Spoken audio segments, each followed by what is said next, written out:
Les ofrecemos a continuación, queridos oyentes de Radio María, un interesante testimonio del padre Rodrigo Miranda. Es un sacerdote chileno que ha pasado gran parte de su sacerdocio en la ciudad de Alepo durante el conflicto sirio. Nos cuenta sus vivencias en esta castigada ciudad siria de Alepo, bajo el título «Los cristianos en Oriente Medio nos suplican, despertad, vivid el cristianismo como se debe vivir en imitación a Jesucristo».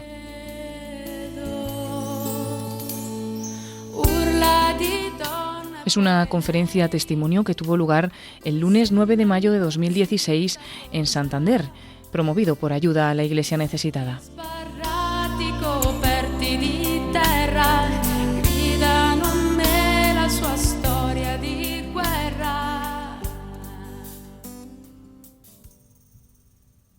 Voy a tratar de hacerlo más simple la narración, porque hay muchas cosas difíciles del tema, pero también creo que es importante quizás conocer un poquito, pero lo más importante es conocer y que no se pierda lo que hace la Iglesia, nuestra Iglesia, en estos lugares. Cristianos, hermanos nuestros que viven en estos lugares. Soy entonces el padre Rodrigo Miranda, soy de Chile, de una congregación argentina. Llevo casi 10 años en el Medio Oriente y los últimos 4 años he vivido, por gracia de Dios, con las comunidades cristianas en Alepo, en Siria. La primera vez que salí de Siria, en realidad la única vez que he podido salir de Siria, que es ahora, por el peligro, me di cuenta que había una diferencia muy grande de lo que se decía acá y lo que nosotros habíamos vivido. Por otra parte, cuando llego acá me encuentro con el desconocimiento de la situación.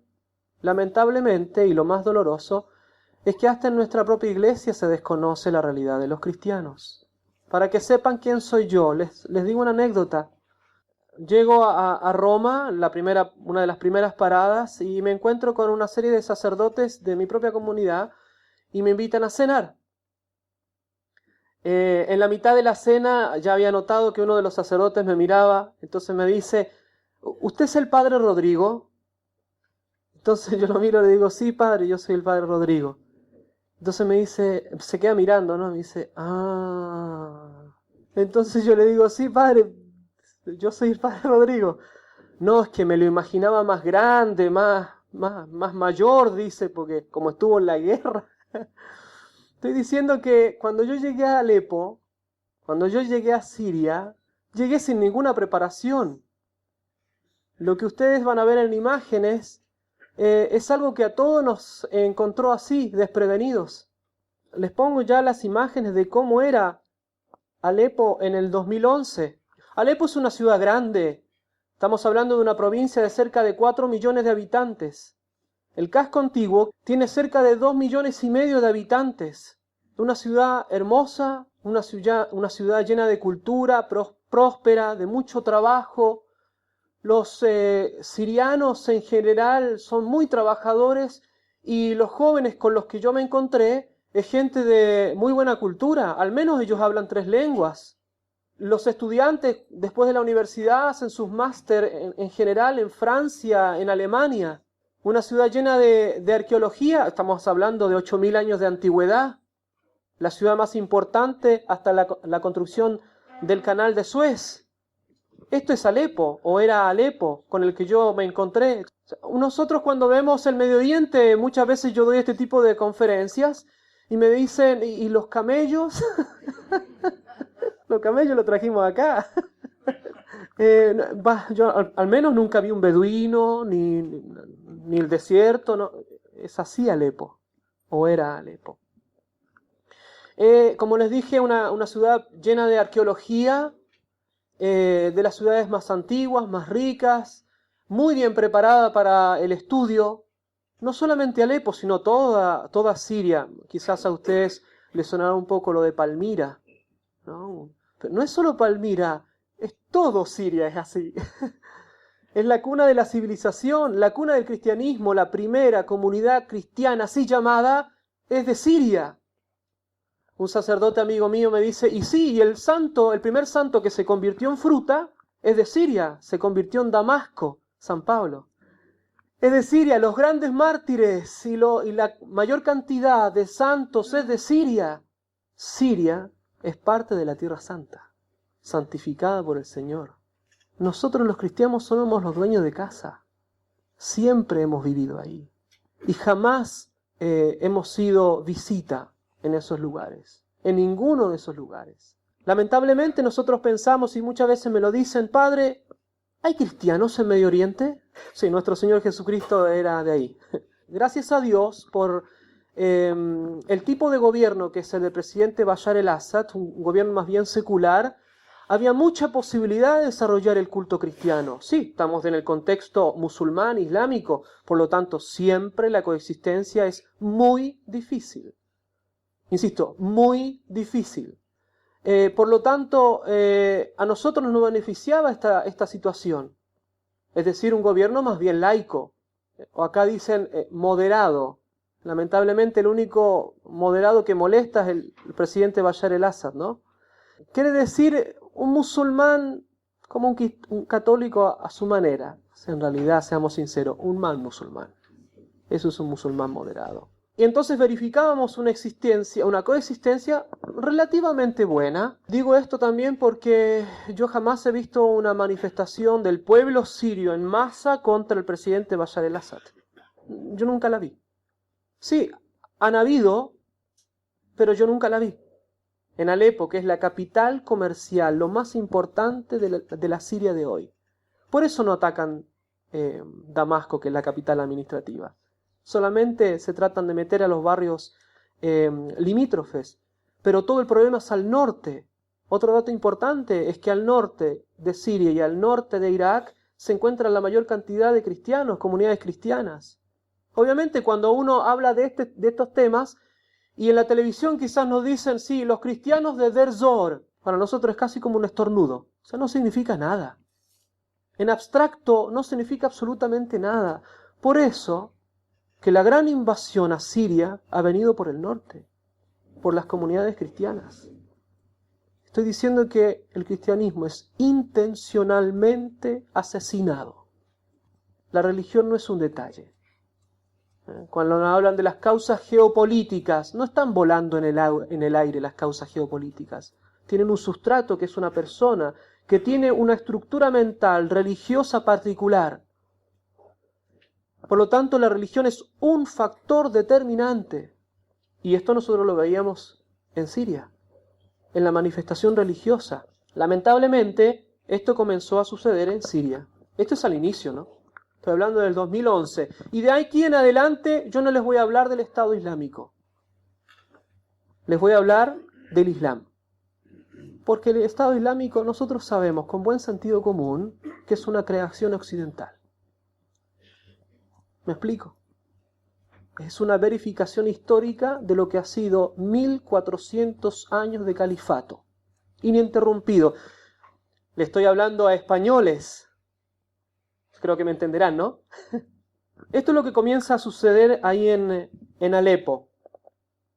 Comienzan a destruir los barrios, los vecindarios, de todo tipo. Sí, hay musulmanes también asesinados en masa, otras minorías como los yazidíes en Irak, etcétera, ¿no?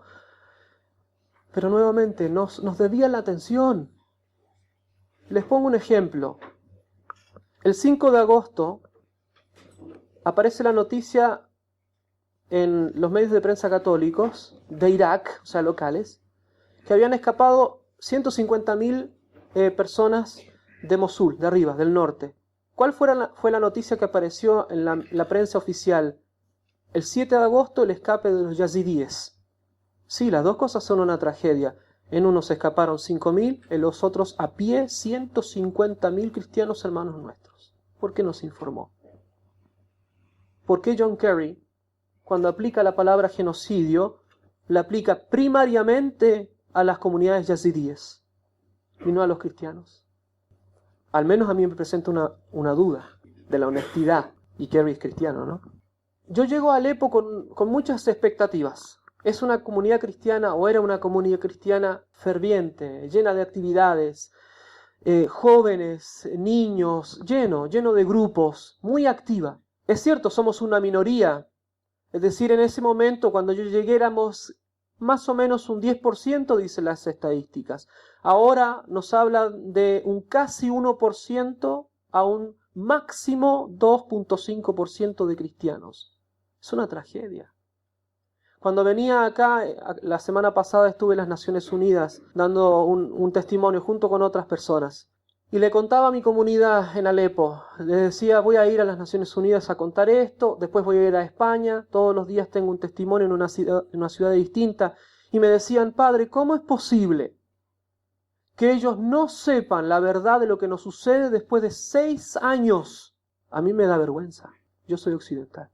Por lo tanto, lo que sucede en Medio Oriente con los cristianos no es una anécdota de nuestra fe. Es lo que le ha sucedido a la iglesia desde siempre. Es el cuerpo místico de Cristo que sufre allí. Es la principal preocupación. Es donde más sufre Jesucristo. ¿Cómo es posible que no nos preocupe eso? ¿Cómo es posible que no nos desgarre eso y que no se sepa en sociedades cristianas? Creo que es evidente la respuesta. Porque ya no somos cristianos, porque vivimos en sociedades ateas, porque hasta en la iglesia se ha metido el ateísmo. Es tan evidente lo que les estoy diciendo que por eso que choca cuando uno viene a Occidente. Lo que ustedes tienen ahí es una imagen del barrio donde todos los domingos celebraba la misa. Era mi capilla, en donde me asesinaron a mis parroquianos. Era la misa de los domingos a la tarde, en el barrio armeno. Teníamos la capilla, la mitad de este salón, y abajo teníamos el sector donde se daba catequesis y ayuda a los más pobres. ¿Alguien dijo algo de esto?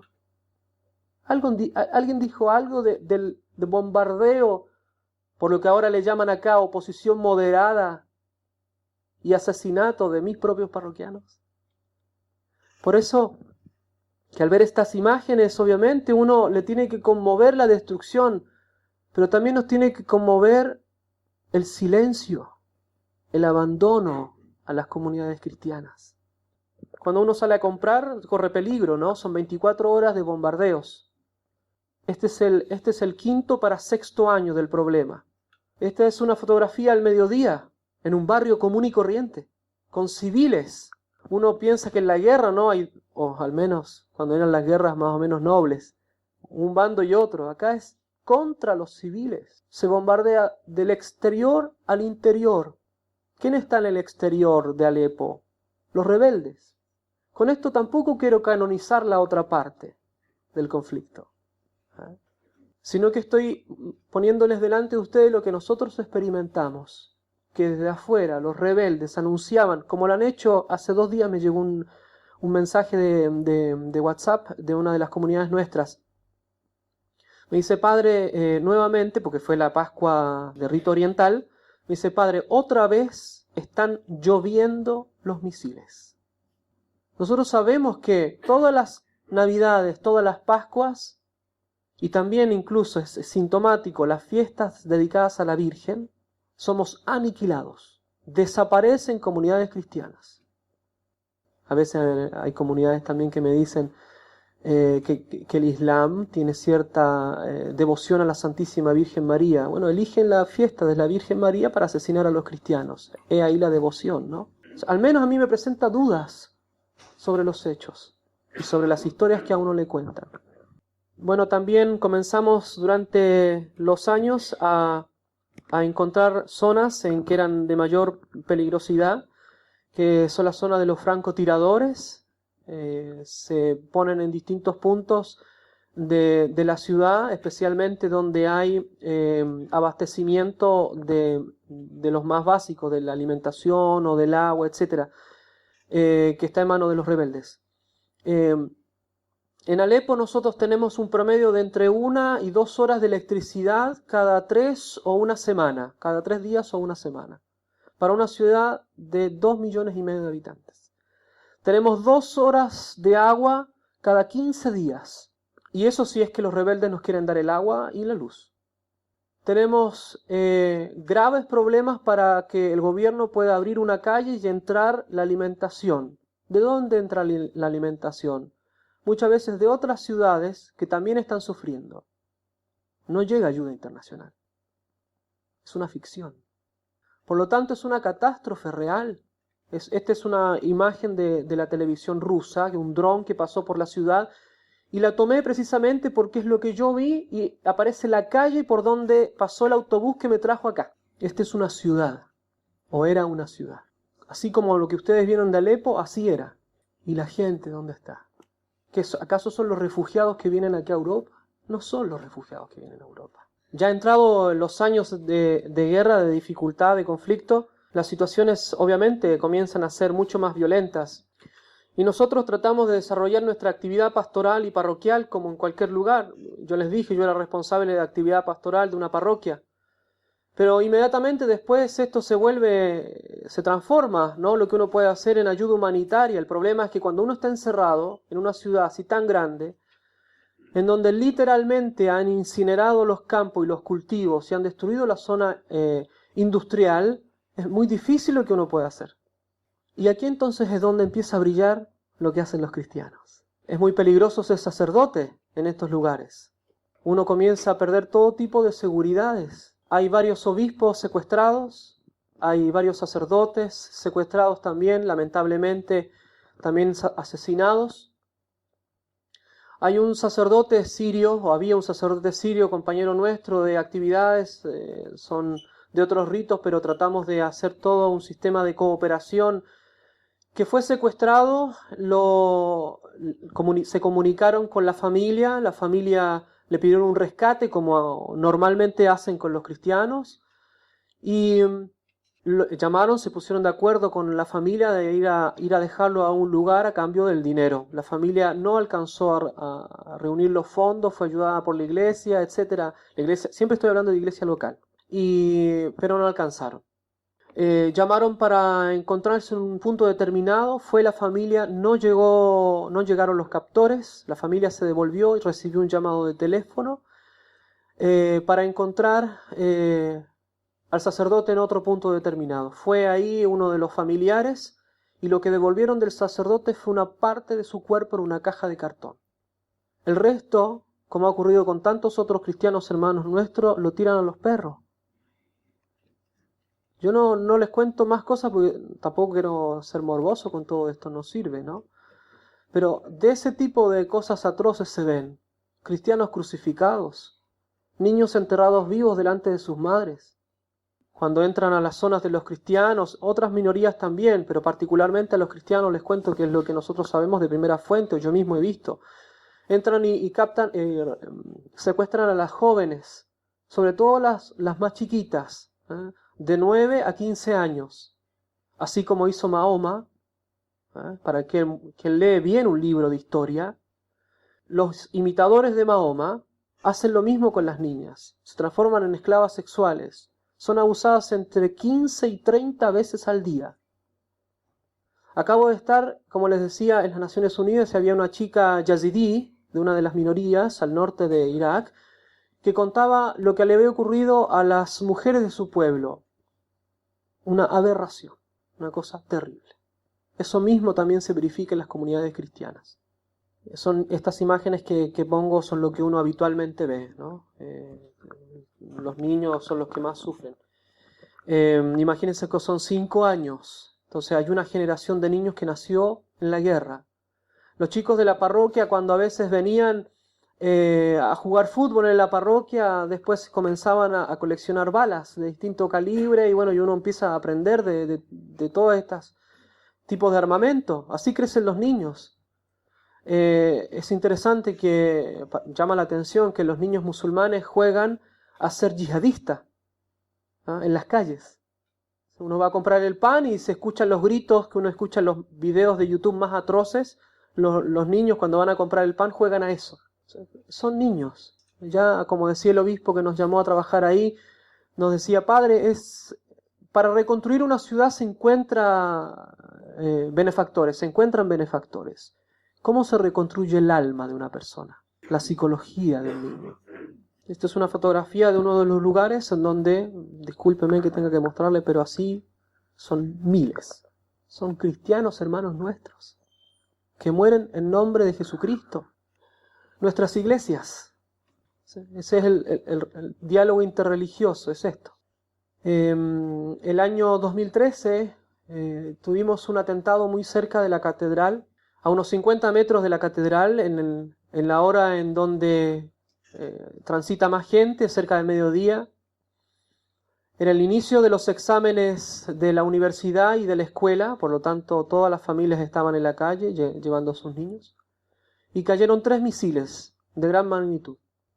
El primer misil cae en la rotonda, en el cruce de una intersección muy importante, como les digo. Yo estaba preparando el sermón de ese día de la misa, era el aniversario de nuestra catedral del Niño Jesús. Cuando escucho esto y pensé realmente que por las dimensiones que había caído en la catedral, y no, había caído en la esquina, 50 metros, muy cerca, pero no en la catedral. Y salimos corriendo con otro sacerdote a tratar de ayudar a la mayor cantidad de personas que se podía, y cayó el segundo misil. Yo me puse entre el muro y los autos por la cantidad de partes de todo tipo que vuelan. Cayó este segundo misil y después un tercero. Delante de nosotros vimos a cerca de 400 personas muertas, muchos de ellos en partes. El otro sacerdote, bueno, nos dividimos las tareas. El otro sacerdote tendría que coleccionar, ¿no? Recolectar partes y meterlas a bolsas plásticas. Cuando nosotros en Alepo vimos lo que sucedió en París, el atentado de París, los cristianos alepinos que estaban sufriendo ya desde años, nos dijeron: Padre, dígales a los de Occidente que nosotros rezamos por ellos. ¿Alguno vio alguna manifestación del atentado que cobró 400 personas?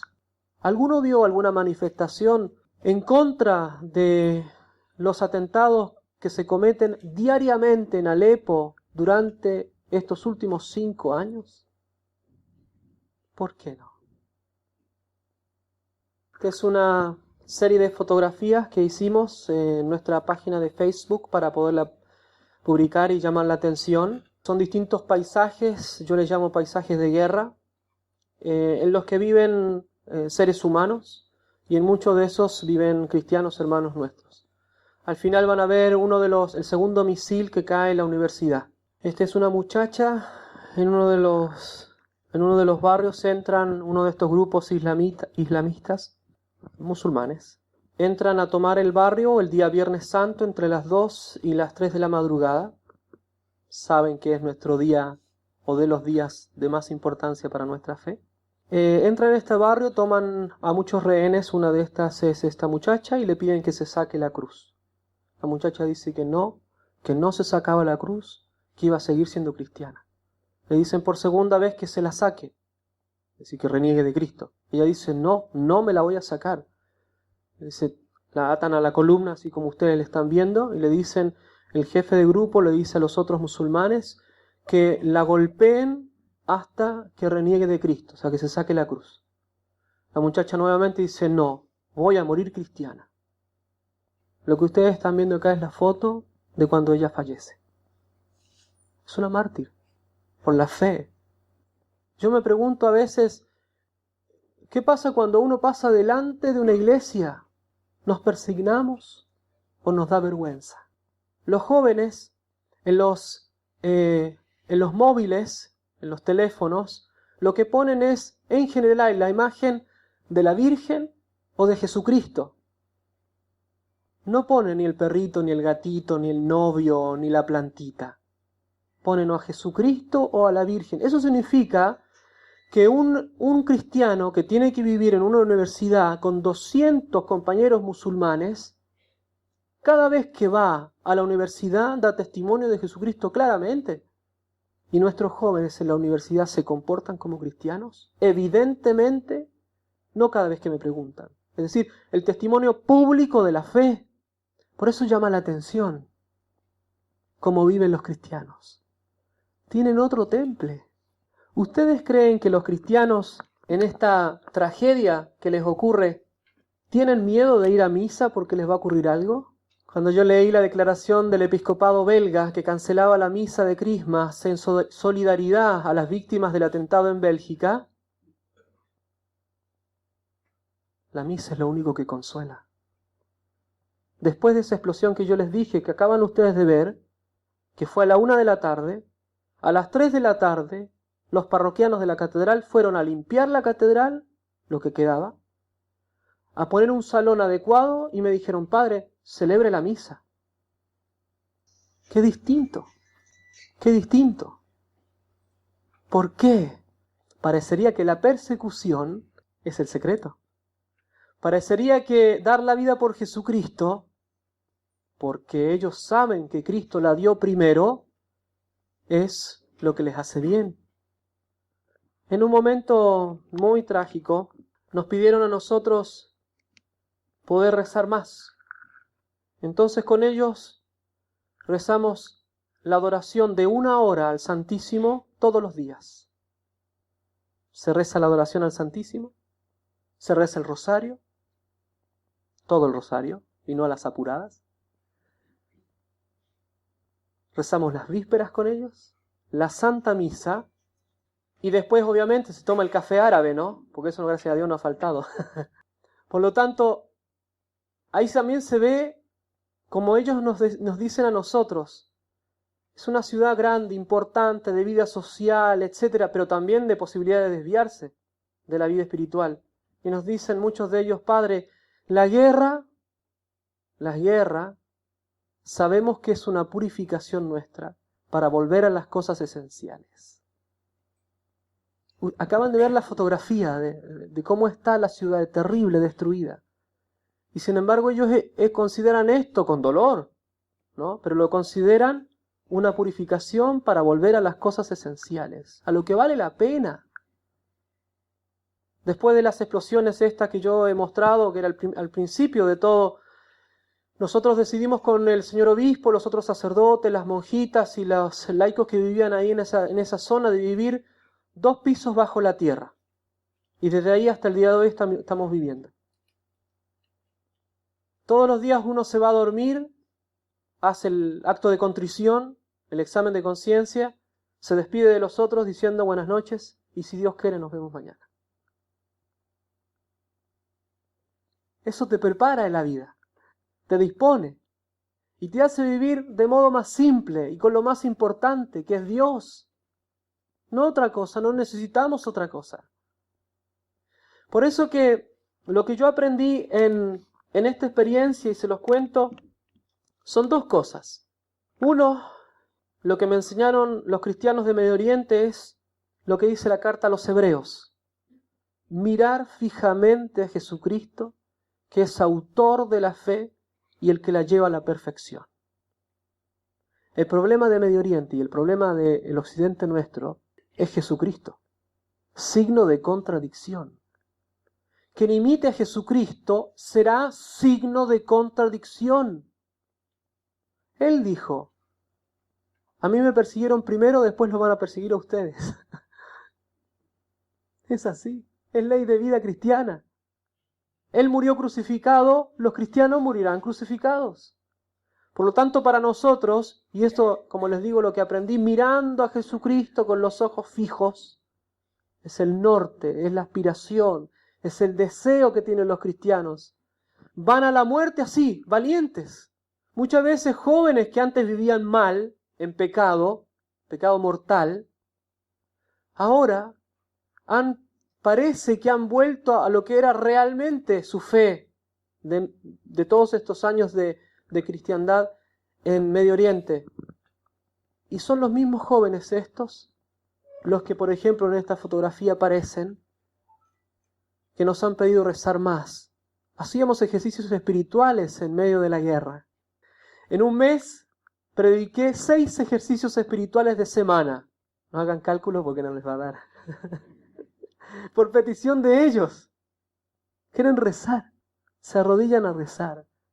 Los padres de familia, que es uno de los sectores, digamos, de toda esta problemática que más me conmueven.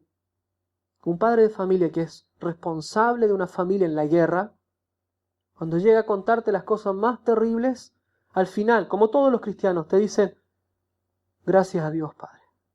Gracias a Dios estamos vivos, gracias a Dios tenemos fe.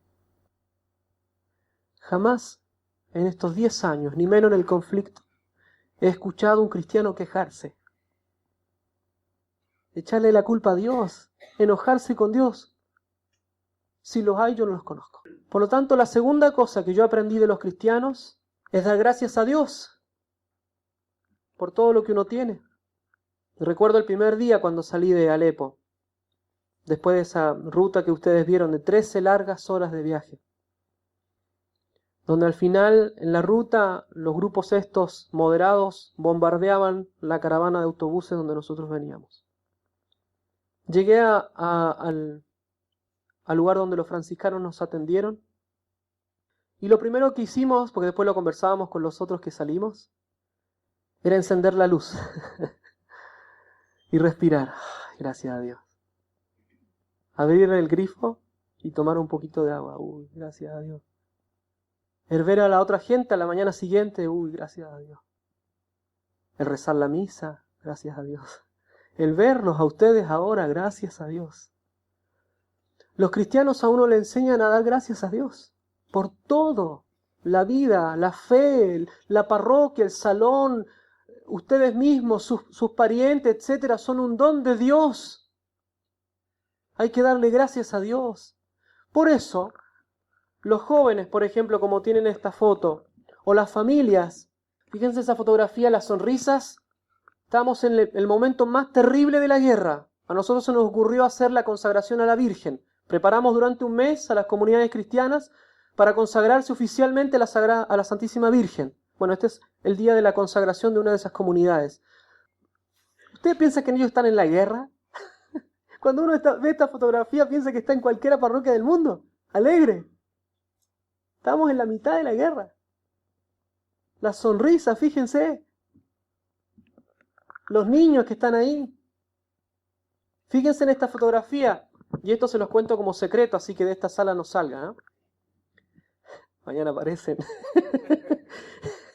Las carmelitas que se quisieron quedar, que vivían en el barrio nuestro, carmelitas de claustro, así que, bueno, yo creo que Santa Teresa está de acuerdo con esta idea, pero abrieron el claustro y nos prestaron una parte para poder jugar con los niños y los jóvenes y hacer nuestras jornadas con las familias. Para que entiendan un poco, quizás con un ejemplo, hacíamos estas jornadas en estos lugares porque era uno de los lugares más cerrados que teníamos y con menos peligro. Sin embargo, por ejemplo, con los jóvenes jugábamos fútbol, porque los equipos españoles son los que más no digo equipo por si acaso hay alguno acá que después me persiguen. Y bueno, jugábamos fútbol, comenzaban los tiroteos, nos tirábamos al suelo, pasaban los tiroteos, nos levantábamos y seguía el partido. Claro, perdíamos la cuenta quién iba ganando, pero bueno, un detalle. Hacíamos jornadas de familia, fíjense. ¿Qué comíamos? Porque uno piensa, bueno, en una congregación argentina, capaz que el asado. No había comida. Así que cada uno aportaba con lo que tenía, un pan, un vaso de agua, lo que sea, y siempre Dios proveía. Y hacíamos jornadas de familia. Fíjense las caras. Están sonriendo. ¿Qué tienen estos cristianos, hermanos nuestros, que viven en la guerra de este modo? Fijamente miran a Jesucristo. El norte de la vida de ellos es Jesucristo, porque Jesucristo es fiel a ellos. Y segundo, porque dan gracias a Dios. En la dificultad. En la dificultad. Hay varias de estas familias y algunos de estos rostros que ya no existen, que han sido asesinados. Hay otros que han perdido seres queridos, han perdido absolutamente todo, se han tenido que ir. Hay varias familias que aparecen ahí que ya no están en Siria, que han tenido que huir. Lamentablemente los cristianos no se encuentran en los campos de refugiados. No están los cristianos en los campos de refugiados. Son rechazados de los campos de refugiados. Y sin embargo, ante tal destrucción de un país, tal persecución, tienen estos rostros. Por eso, y con esto ya termino, el testimonio de los cristianos no se puede perder. Y es algo nuestro. No es un país que queda por allá y uno no sabe qué cosa es. Es la iglesia, es Cristo en su cuerpo místico que sufre. Es un brazo, una mano, una pierna nuestra que sufre. Es el corazón de la iglesia, donde nació la iglesia, que sufre. Y el problema no es la crisis humanitaria de refugiados, es allá donde se han destruido civilizaciones. Por eso que, así como es el lema de la Fundación Iglesia, Ayuda a la Iglesia Necesitada, que es la que organiza todos estos encuentros por gracia de Dios, 3 cosas hay que hacer, pero hay que hacerlas. La primera, rezar. La paz es un don de Dios, no es una construcción humana. Cierto, hay que cooperar, pero es un don de Dios, hay que pedirlo de rodillas. En sus iglesias, en sus templos, visiten el Santísimo, arrodíllense, hagan adoración al Santísimo, celebren bien la Eucaristía, porque de eso depende la paz y la vida de nosotros, los cristianos que vivimos en Medio Oriente. Rezar y pedirle a Dios, suplicarle el don de la paz. Segundo, informarse, saber esto. ¿Cómo es posible que después de tantos años no se sepa esto? Por lo tanto, informarse. Además que el informarse del martirio de otros cristianos también nos saca un poco de los límites de nuestros pequeños problemas. Son problemas, sí, yo los entiendo. Quizás alguno tendrá dificultades y graves. Pero cuando uno compara, eso al menos le da subjetivamente alivio. Informarse de esto, aprovechar esto que hace bien. Y última cosa, ayudar, hacer caridad. El que tiene posibilidad de ayudar económicamente, que lo haga. Y que lo haga. Porque hay falta absolutamente de todo. ¿Vieron las imágenes? No hay nada. Y nadie ayuda a los cristianos. Y dentro de hacer caridad, por la comunión de los santos, el vivir bien la vida acá. Cada vez que uno vive bien su vida espiritual y su unión con Jesucristo, eso fructifica allá en Medio Oriente. Es por la comunión de los santos. Y yo estoy convencido que la sangre de los mártires de hoy, de Medio Oriente, le dan la gracia de la perseverancia a la Iglesia de Occidente, en tan mal estado y tan maltrecha. Por eso que tomemos este testimonio de vida de los cristianos, no es del Padre Rodrigo. Yo soy un puente nomás. Es de los cristianos.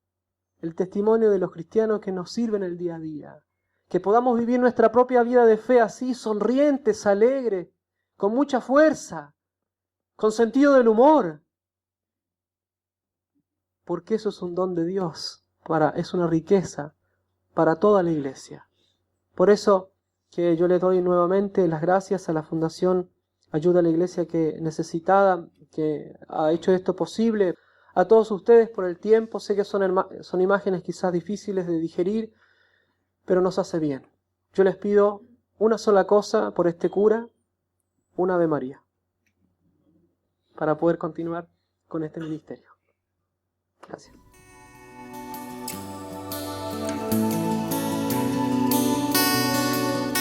Así finaliza en Radio María esta impactante e interesante conferencia testimonio del Padre Rodrigo Miranda. Es un sacerdote chileno que ha pasado parte de su ministerio sacerdotal en la ciudad de Alepo durante el conflicto sirio. Nos ha hablado de los cristianos en Oriente Medio.